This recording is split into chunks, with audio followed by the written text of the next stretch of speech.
El tema de 10 articulaciones de miembro inferior. Y para hablar de articulaciones de miembro inferior tenemos que hacer un recordaris de algunas cosas que ya hemos hablado anteriormente. Generalidades, la clasificación y abordar, ¿no?, cada articulación de miembro inferior y las estructuras óseas que forman parte de esta articulación o de estas articulaciones. A su vez con las cápsulas y ligamentos que conforman las articulaciones.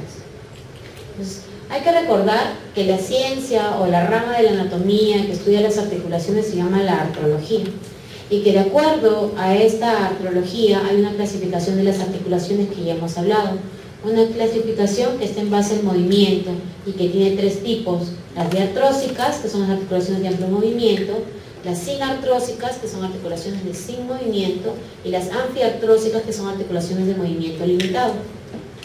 Pero a su vez también estamos hablando de que hay una clasificación de articulaciones según las estructuras que la componen. Y tenemos las sinoviales, que es lo mismo que decir las diartrósicas, ¿no es cierto? Las cartilaginosas, que es lo mismo que decir las anfiartrósicas, y lo que vendrían a ser las fibrosas, que es lo mismo que decir las sinartrósicas, si hablamos con respecto a tipos. Recuerden también que cada tipo de articulación va a tener sus géneros. Las diartrósicas tenían pues el género en artrosis, troclear, trocoide, artrodia, encaje recíproco, condilia, ¿no?, y lo que vendría a ser en artrosis, ¿no? Esos son los géneros que ya hemos hablado de qué consiste cada uno de esos géneros. Recuerden también que las anfiartrósicas o cartilaginosas tenían 2 tipos, o 2 géneros, perdón.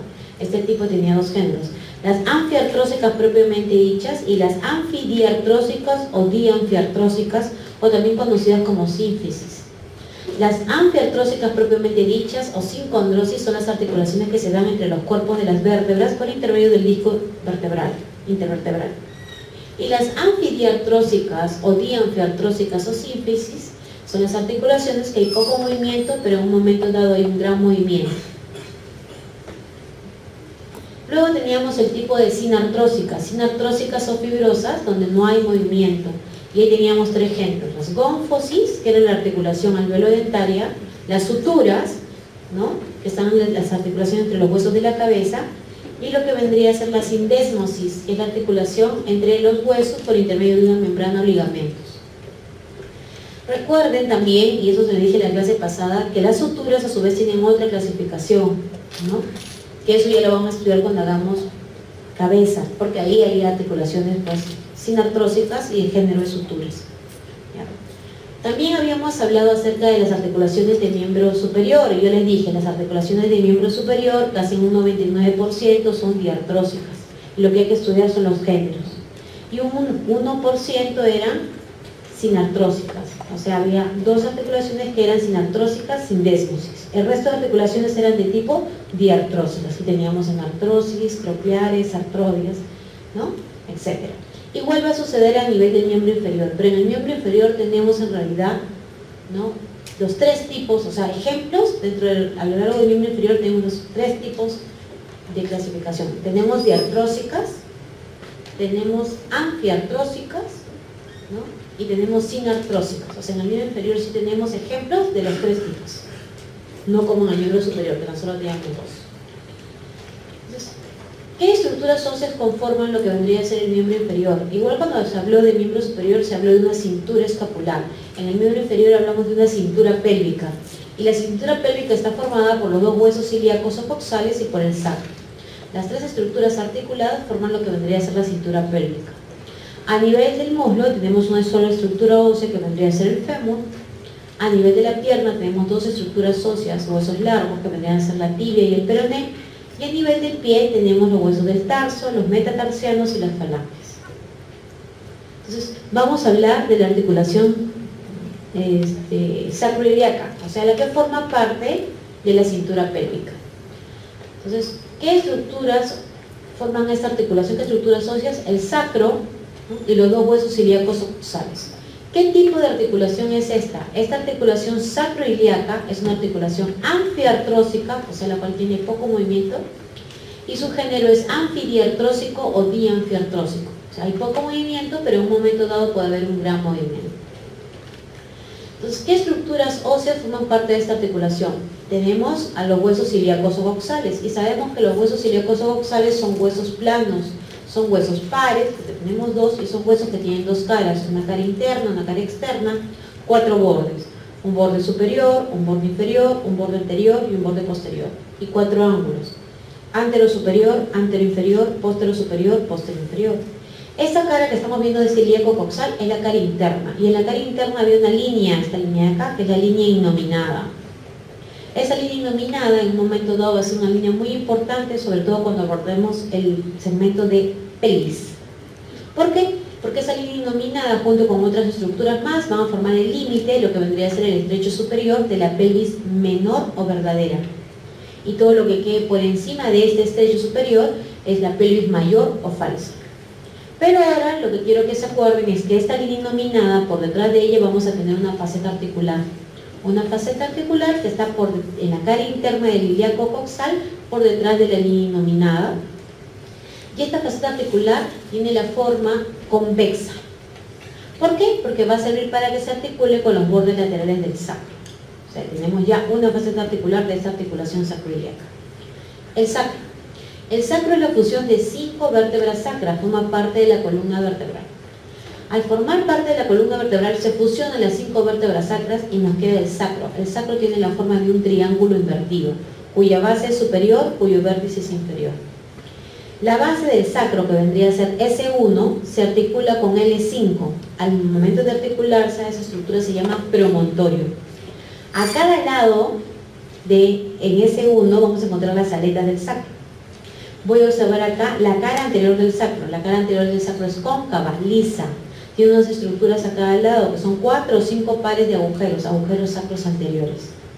Cada par de agujeros sacros anteriores tiene unos canales, los canales transversos, para que se inserte un músculo que ya han estudiado ustedes, el músculo piriforme o músculo piramidal de la pelvis.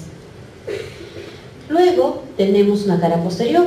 La cara posterior del sacro es convexa, es rugosa, porque como es la fusión de vértebras, estas vértebras se fusionan y al fusionarse las apófisis espinosas de las vértebras sacras forman al centro una cresta, la cresta sacra media, y las apófisis transversas de las vértebras sacras forman las crestas sacras laterales. Entre la cresta sacra media y las crestas sacras laterales encontramos los agujeros sacros posteriores. Algunos autores lo describen así, como agujeros sacros posteriores. Otros autores refieren, es la parte terminal de los agujeros sacros anteriores. Listo. A su vez, tenemos 2 bordes laterales. En los bordes laterales, ahí vamos, tenemos las facetas articulares. Estas facetas articulares son cóncavas, ¿no? La del ilíaco era convexa, estas son cóncavas, y eso hace de que se engrane. Cada parte o cada faceta articular va a estar cubierta de cartílago hialino, ¿no? Y esta articulación, ¿no?, sacroiliaca va a estar envuelta por una cápsula articular, y esa cápsula articular va a estar reforzada por ligamentos. Ya hemos hablado también que los ligamentos de una articulación usualmente son 4, anterior, posterior, superior e inferior, pero ¿no?, usualmente son así, pero tenemos que ver, a veces tienen nombre propio estos ligamentos. Tenemos en primer lugar el ligamento sacroiliaco anterior. Este ligamento sacroiliaco anterior viene del sacro, de los bordes laterales, S1, S2, S3 parte, y va a terminar en la cara interna del hueso ilíaco coxal, ¿no?, parte del tercio posterior de la fosa ilíaca interna. Sus fibras son transversales y discretamente oblicuas. Si hay un ligamento sacroiliaco anterior, también vamos a ubicar otro ligamento, el ligamento sacroiliaco posterior. Este ligamento sacroiliaco posterior tiene 2 fascículos, un fascículo superficial y un fascículo profundo. Estos fascículos, sobre todo el superficial, viene del borde posterior del ilíaco coxal, justo a la altura de las espinas, de la espina ilíaca posterior superior, la escotadura sin nombre y la espina ilíaca posterior inferior. Y viene hacia unos tubérculos que están a cada lado de los agujeros sacros posteriores, denominados tubérculos conjugados de Farabeau y de Pinard, a esa altura. Y luego tenemos que estas fibras de este ligamento sacroiliaco posterior son transversales, las profundas, y discretamente oblicuas, las superficiales. También, a su vez, de estos ligamentos que hemos hablado, los sacroiliacos anteriores y posteriores, tenemos ligamentos de refuerzo. ¿Qué otros ligamentos de refuerzo van en esta articulación sacroiliaca? Tenemos el ligamento ilio-lumbar, que como su nombre lo indica, ilio viene del coxalo ilíaco, el ilio, hacia la apófisis la apófisis transversa de las últimas vértebras lumbares, L4, L5. Ese es el ligamento ilio-lumbar. Otro ligamento de refuerzo, tenemos los ligamentos sacrociáticos o sacroisquiático o sacrociático mayor, que viene de los bordes laterales del sacro, S1, S2, S3, ¿no? Y termina a nivel del isquio, ¿no? Por eso algunos le dicen ligamento también sacrotuberoso. Luego tenemos otro ligamento, el ligamento sacrociático menor, que viene también de los bordes laterales del sacro, pero ya tenemos S4, S5 en la primera vértebra del coxis, ¿no? Y termina en la espina ciática. Por eso algunos autores le dicen sacrociático menor o sacroespinoso también, o espinoso, ligamento espinoso, porque va hacia la espina.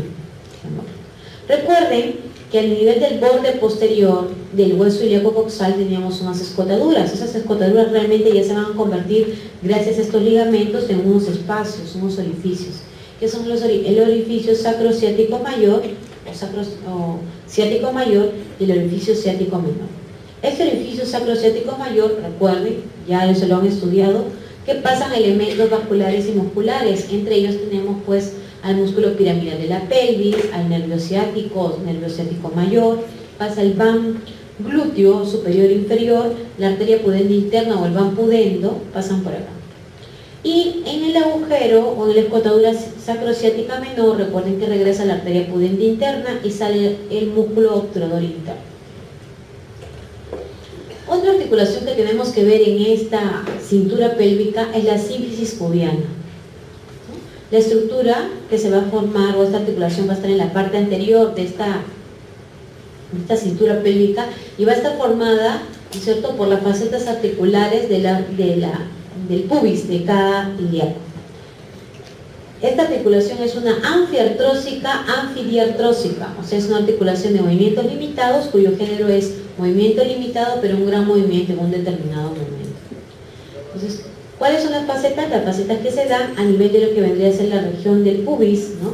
Entre estas facetas, ¿no?, articulares, que están cubiertas por cartílago hialino, va a haber unos ligamentos, denominados ligamentos interóseos. A su vez, aparte de estos ligamentos interóseos que refuerzan esta articulación denominada sínfisis del pubis, encontramos ligamentos periféricos.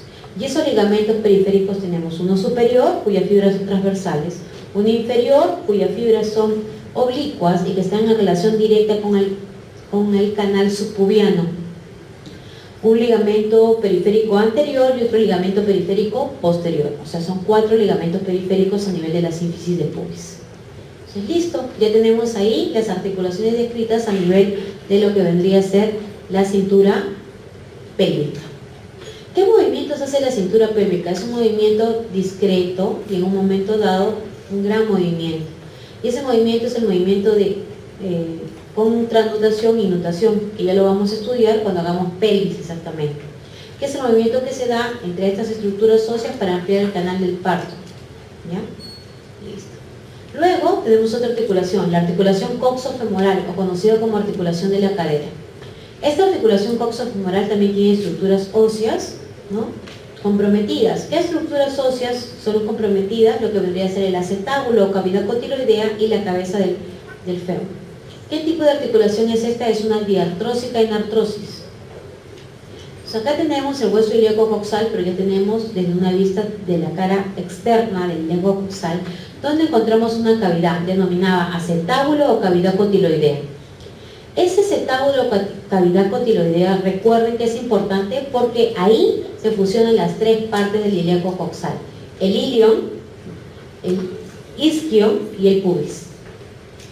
Esta cavidad cotiloidea o acetábulo tiene 2 porciones, una porción periférica que vendría a ser la ceja del acetábulo, y ya saben, por lo que han estado estudiando, que en la ceja del acetábulo se inserta el tendón directo, no, perdón, el tendón reflejo del músculo recto anterior o recto femoral.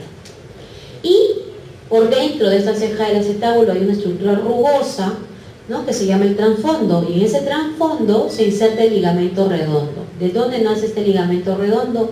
El ligamento redondo nace de la cabeza del fémur. Acá tenemos la otra parte ósea comprometida. La otra parte ósea comprometida tenemos la cabeza del fémur, que es las 3/4 partes de una esfera, cubierta por cartílago hialino. Y en esta cabeza del fémur tenemos una fosita, ¿no? De esta fosita parte el ligamento redondo. Esta cabeza del fémur descansa sobre un cuello, que es el cuello anatómico, un cuello bastante peculiar a los cuellos anatómicos que hemos estudiado de las otras estructuras óseas. Es un cuello aplanado, bastante pronunciado, ¿no?, aplanado de delante hacia atrás, que tiene dos caras. Una cara interna, donde descansa directamente la cabeza del fémur, una cara externa, un borde anterior, un borde posterior, un borde superior y un borde inferior. Este cuello hace un ángulo con la diáfisis del fémur de aproximadamente 130 grados. Y cuando hay mayor ampliación de este ángulo o menor ampliación de este ángulo, ya comenzamos a hablar de problemas disfuncionales, lo que hablamos a veces como coxavalo y coxavalgo. También es importante saber que si hay un cuello anatómico, hay un cuello quirúrgico, y entre el cuello anatómico y el cuello quirúrgico tenemos dos estructuras importantes: el trocánter mayor y el trocánter menor. Entre el trocánter mayor y el trocánter menor, en una vista anterior, tenemos una cresta o línea intertrocanteria anterior, que es muy importante porque a ese nivel llega la inserción de la cápsula articular de esta articulación. Y en una vista posterior o lateral que tengo acá, puedo observar también que hay una cresta o línea intertrocanteria posterior, que también es el punto de inserción de la cápsula articular de esta articulación. Pero también los autores refieren que es el punto de inserción del músculo cuadrado crural o cuadrado femoral. Aunque en la teoría les han dicho tan solo que es el borde posterior del trocánter mayor. Pero si ustedes se ponen a chequear, a leer otro libro, van a encontrar que también no tan solo es el borde, sino es esta línea también. Listo. Teniendo eso, ya hablemos exactamente, ya tenemos las estructuras óseas comprometidas, que están cubiertas por cartílago hialino, ¿no? Y tenemos que hablar del rodete cotiloideo. Este rodete cotiloideo, que forma parte de la articulación coxofemoral, tiene caras. ¿Cuántas caras? 3. Tiene una cara interna que está en relación directa con la ceja del acetábulo, que está cubierta por cartílago hialino. Tiene una cara externa que está directamente relacionada con las líneas intertrocanterias anterior y posterior, donde se inserta la cápsula articular. Y tiene una cara articular directamente que está en relación directa con el acetábulo o cavidad cotiloidea. A su vez, este rodete cotiloideo va a tener también unos ligamentos que refuercen a este rodete. Esos ligamentos que refuercen a este rodete son dos. Uno, que es el ligamento redondo, el cual viene de la cabeza del fémur y se inserta a nivel de trasfondo dentro de la cavidad cotiloidea o acetábulo de este hueso coxal. Y otro es el ligamento transverso, ¿no?, transverso del acetábulo, cuyas fibras son transversales y están en relación directa con la rama isquiopubiana, ¿no?, a este nivel. Un detalle importante es que este ligamento redondo va a ser irrigado por una arteria, que es rama de la arteria obturatriz, y la arteria obturatriz es rama de la arteria ilíaca interna o hipogástrica. También esta articulación va a tener una cápsula, la cápsula articular, y esta cápsula articular ya hemos dicho que va a envolver todas las estructuras mencionadas, más los ligamentos que están dentro de ella, y a su vez va a tener el punto de inserción distal, por así decirlo, a nivel de la línea o cresta intertrocanteria anterior y posterior, que ya hemos descrito.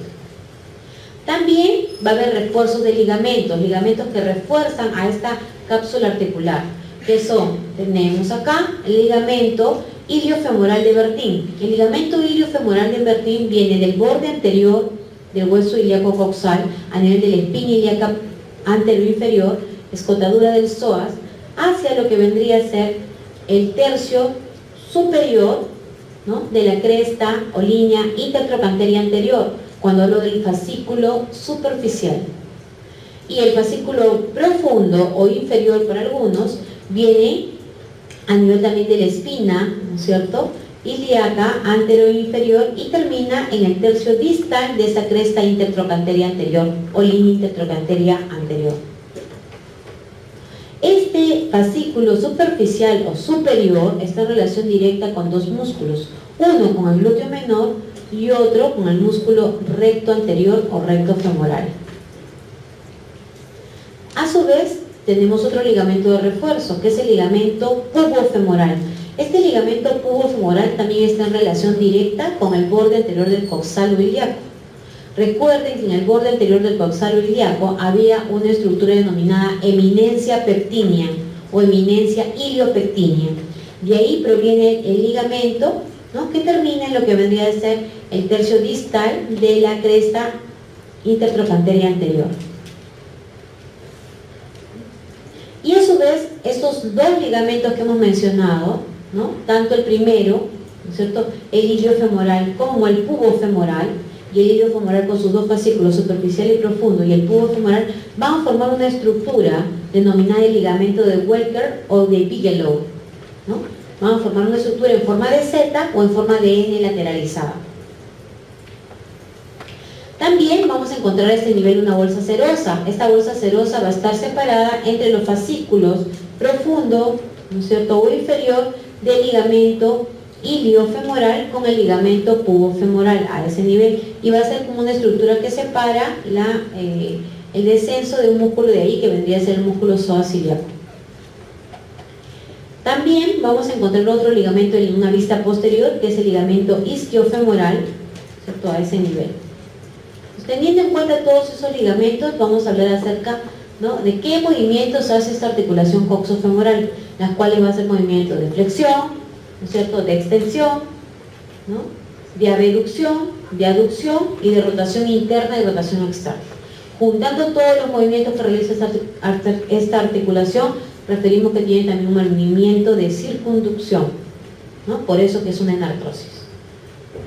Hablemos ahora de la articulación de la rodilla. La articulación de la rodilla, ¿no?, está formada por tres estructuras óseas: por la epífisis distal del fémur, entre medio de los cóndilos y de la escotadura intercondilia; por la epífisis proximal de la tibia, ¿no?, donde estarían pues los platillos tibiales, medial y lateral; y por la patela o rótula, considerada un hueso sesamoideo. Esta articulación de la rodilla es de tipo diartrósica y de género troclear, pero en algunos libros van a encontrar que es diartrósica bicondilia, pero se trata de una diartrósica bicondilia cuando hablamos de la articulación fémoro-tibial, quiere decir entre el fémur, entre los dos cóndilos, con los platillos tibiales. Ahí decimos fémoro-tibial es diartrósica bicondilia, pero la articulación de la rodilla es una diartrósica troclear. Esta articulación de la rodilla, cada parte ósea va a estar cubierta por cartílago hialino, ¿no?, y a su vez, entre las caras inferiores de los cóndilos del fémur y las caras superiores de los platillos tibiales, que están en la epífisis proximal de la tibia, encontramos unas estructuras de soporte como almohadillas que se llaman meniscos. Menisco medial, menisco lateral, ¿no?, a pesar que les he dicho que los meniscos los tenemos en diferentes tipos de articulación, pero estos son los más clásicos, los que todos tenemos que conocer. Entonces acá tenemos, ¿cierto?, la epífisis distal del fémur, donde tenemos los dos cóndilos, ¿no es cierto?, que están cubiertos tanto en la cara anterior, la cara inferior, la cara posterior y la escotadura intercondilia por cartílago hialino. A su vez, la cara lateral y la cara medial, respectivamente, de cada una de estas estructuras óseas. Entonces, esta articulación, ¿no?, también va a sumarse otro hueso, que es un hueso de forma triangular: base superior, vértice inferior. Cara anterior es convexa, que está en relación directa con el ligamento rotuliano y con el tendón del músculo del cuádriceps crural o femoral. Y la cara posterior, que está cubierta por cartílago hialino y que tiene una cresta media, que a su vez describe esta cara inferior para algunos autores esta cara posterior para algunos autores en posteromedial y posterolateral, pero para otros, y creo que en la teoría tan solo les han referido como cara posterior, nada más. También, otra estructura ósea que forma parte de esta articulación de la rodilla es la epífisis proximal de la tibia. En la epífisis proximal de la tibia, ¿no?, en la parte superior contamos con los platillos tibiales, o cavidad clinoidea, me parece, una medial y una lateral. Entre estos platillos tibiales o cavidades glenoideas tenemos la espina de la tibia. Por delante de la espina de la tibia hay una superficie triangular, superficie preespinal, que está en relación con el ligamento cruzado anterior. Y por detrás una superficie retroespinal, que está en relación con el ligamento cruzado posterior. Entonces, ¿cómo se llaman estas estructuras que están entre las caras inferiores de los cóndilos y las caras superiores de los platillos tibiales? Son los meniscos, y tenemos dos meniscos por cada rodilla. Menisco interno medial y menisco externo lateral, y eso se ve en los cadáveres. Ahora, cada menisco va a tener una cara superior, evidentemente que la cara superior está en contacto directo con las caras inferiores de los cóndilos del fémur. Va a tener una cara inferior que está en contacto directo con los platillos tibiales. Va a tener un asta anterior, donde va a haber un ligamento que une esta asta anterior, que es el ligamento yugal o anterior. Y va a tener un asta posterior, que hay otro ligamento, que es el ligamento posterior que une esta asta posterior.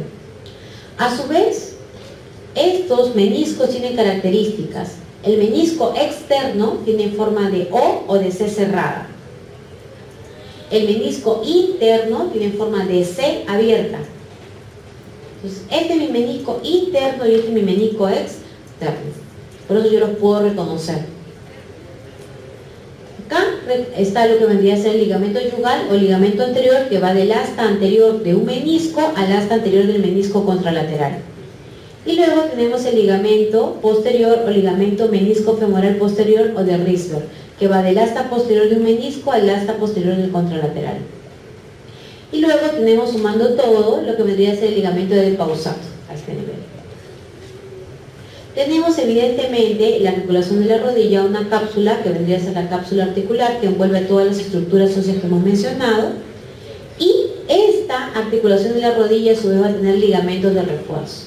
Esos ligamentos de refuerzo tenemos que son el ligamento rotuliano o ligamento anterior, ¿no?, que forma parte de lo que vendría a ser el tendón del cuádriceps, pasa por la cara anterior de la patelorrótula y termina en la tuberosidad anterior de la tibia. Por eso que cuando tomamos nosotros en la consulta lo que vendría a ser el reflejo rotuliano, lo que hacemos es palpar la patelorrótula y palpamos la tuberosidad anterior de la tibia, palpamos el ligamento o el tendón rotuliano y ahí con el martillito golpeamos para ver cómo hace el reflejo rotuliano a ese nivel. Luego, si hay un ligamento anterior, ligamento rotuliano anterior, tenemos un ligamento posterior.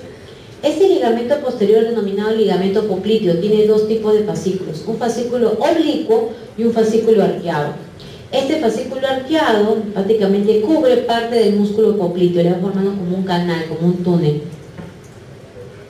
¿no? Está en relación con el músculo popliteo.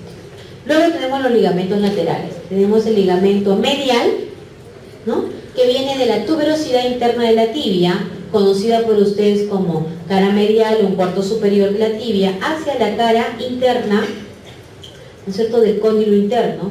Y luego tenemos el ligamento lateral. El ligamento lateral viene de la apófisis estiloides del peroné hacia la cara externa del cóndilo externo. Luego vamos a tener los ligamentos cruzados, que son dos: ligamento cruzado anterior y ligamento cruzado posterior. El ligamento cruzado anterior, chicos, viene a nivel de la superficie preespinal, la superficie triangular que estaba por delante de la espina de la tibia. Tiene una dirección de adentro a afuera, de delante a atrás, y viene de la superficie preespinal o pretibial hacia lo que vendría a ser la cara medial o interna del cóndilo externo. A diferencia del ligamento cruzado posterior. El ligamento cruzado posterior viene de la superficie retroespinal, de atrás hacia adelante, de afuera a adentro, y termina a nivel de la cara lateral o externa del cóndilo interno. Entonces ahí tenemos los ligamentos cruzados, tanto el ligamento cruzado anterior como el ligamento cruzado posterior. También esta articulación de la rodilla evidentemente va a tener bursas o bolsas, que tenemos la suprarrotuliana, la prerrotuliana y la infrarrotuliana o subrotuliana, que algunos le llaman, ¿no?, que son bolsas sinoviales para esta articulación de la rodilla.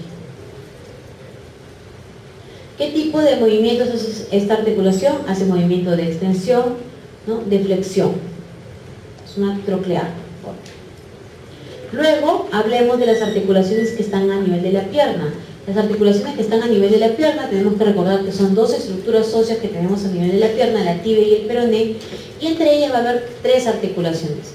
La articulación peroneo-tibial superior, la articulación peroneo-tibial inferior y la articulación peroneo-tibial media. Hablemos de la articulación peroneo-tibial superior o proximal para algunos también. Evidentemente va a estar entre la epífisis proximal de la tibia y la epífisis proximal, ¿no?, o cabeza del peroné. ¿Qué encontramos acá en la tibia? Encontramos, ¿no es cierto?, en la cara posterior, por encima de la línea oblicua de la tibia, en la cara posterior a la altura de la tuberosidad interna de la tibia, encontramos una faceta articular cuya superficie es plana.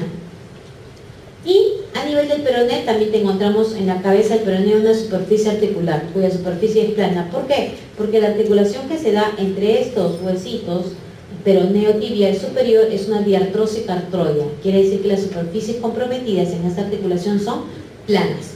Esas facetas articulares son planas, tanto la de la tibia como el peroné. Luego tenemos la articulación peroneo tibial media. La articulación peroneo tibial media está dada por la membrana interósea. Recuerden que la membrana interósea se inserta del borde lateral, externo o interóseo de la tibia al borde medial, interno o interóseo del peroné. Esta membrana interósea divide a la pierna en dos compartimientos, un compartimiento anterior y un compartimiento posterior. Y esta membrana interósea va a ser perforada por una arteria, por la arteria tibial anterior. Y en la cara anterior de esta membrana interósea vamos a encontrar lo que vendría a ser el van tibial anterior, conocida como arteria tibial anterior, venas satélites o venas tibiales anteriores, y nervio tibial anterior, conocido como nervio peroneo profundo. Entonces, ¿qué tipo de articulación es esta? La peroneo tibial media es una sinartrósica sin desmosis, igual que pasó a nivel del antebrazo, ¿no?, haciéndolo un comparativo. Hay otra articulación, la articulación peroneo tibial inferior, igualmente está dada entre dos superficies planas, ¿no?, una faceta articular que está en la cara lateral de la epífisis distal de la tibia y en la epífisis distal del peroné, también otra faceta articular. Es una diartrósica artroidea esta articulación. Esta faceta articular tiene la particularidad de ser una faceta de forma triangular, cuyo vértice está en la parte superior y cuyo base está en la parte inferior.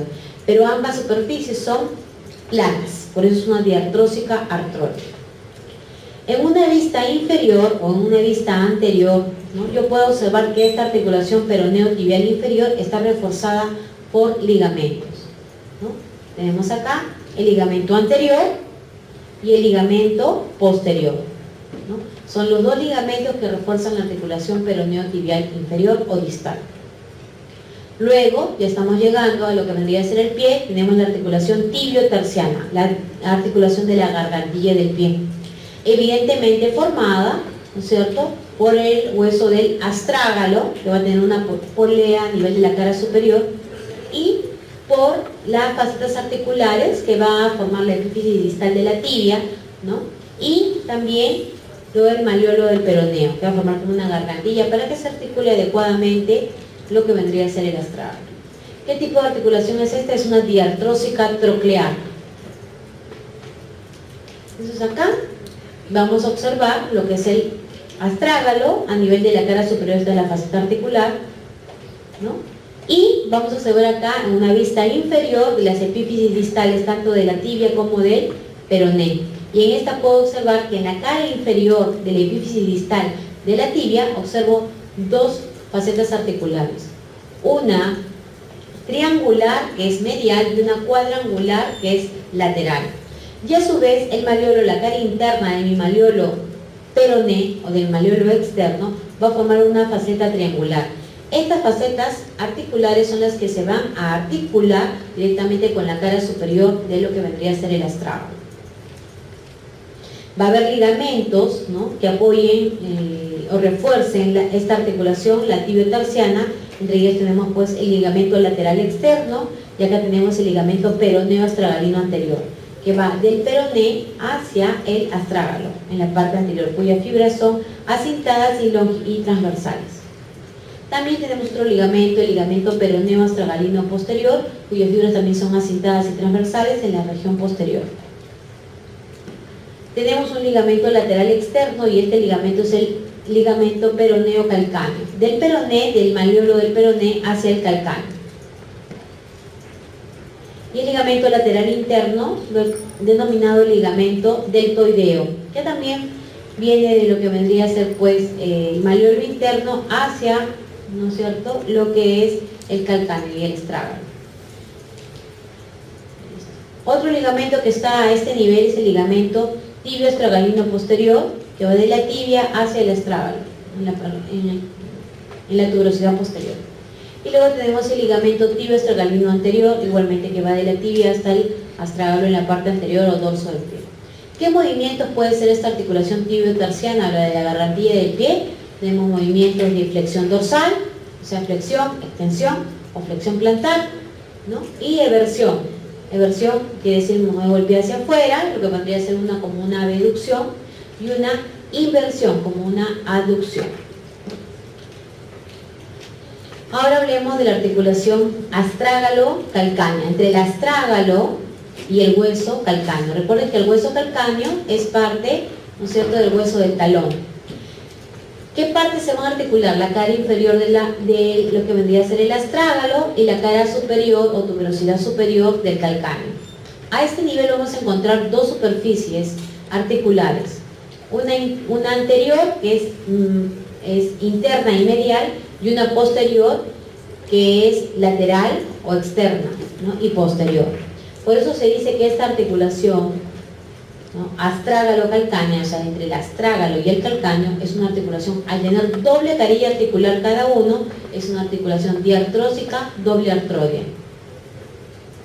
Entre estas facetas articulares, tanto la anterior, medial y la posterior o lateral, va a haber una estructura denominada el seno del tarso, ¿no?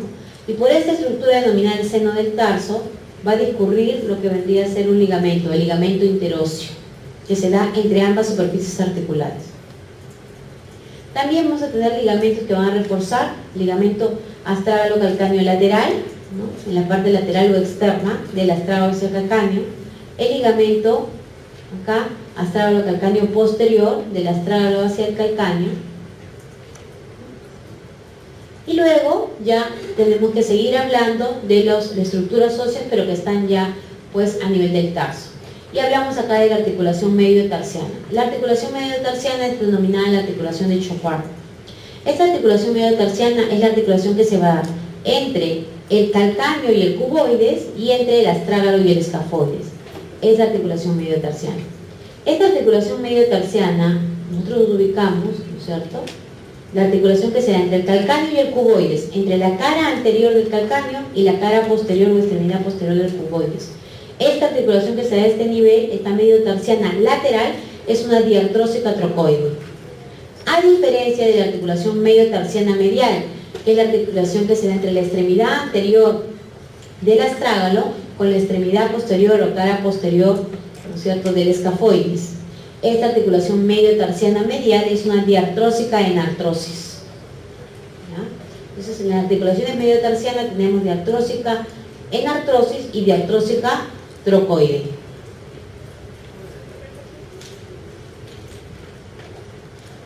¿Va a haber ligamentos que van a reforzar esa articulación? Sí, usualmente son ligamentos dorsales, ligamentos plantares y ligamentos interóseos, como todas las articulaciones que se dan a nivel del pie.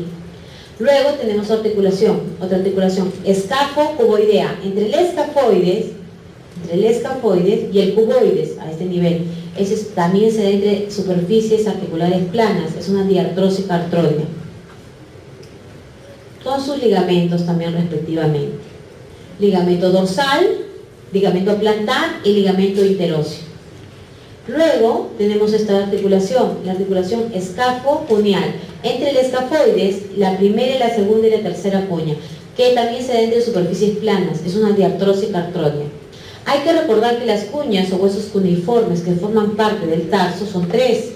La primera, la segunda y la tercera tienen forma de una pirámide, pero la primera, ¿no?, el vértice de la pirámide está en el dorso del pie y la base de la pirámide está en la planta del pie. Muy a diferencia de la segunda y tercera, cuya base está en el dorso del pie y cuyo vértice está en la planta del pie. Las articulaciones que se da entre el escafoides y la primera y segunda y tercera cuña son diartrósicas artrodias, quiere decir que se da entre superficies planas. Y a este nivel va a haber ligamentos dorsales y ligamentos plantales que refuercen esta articulación.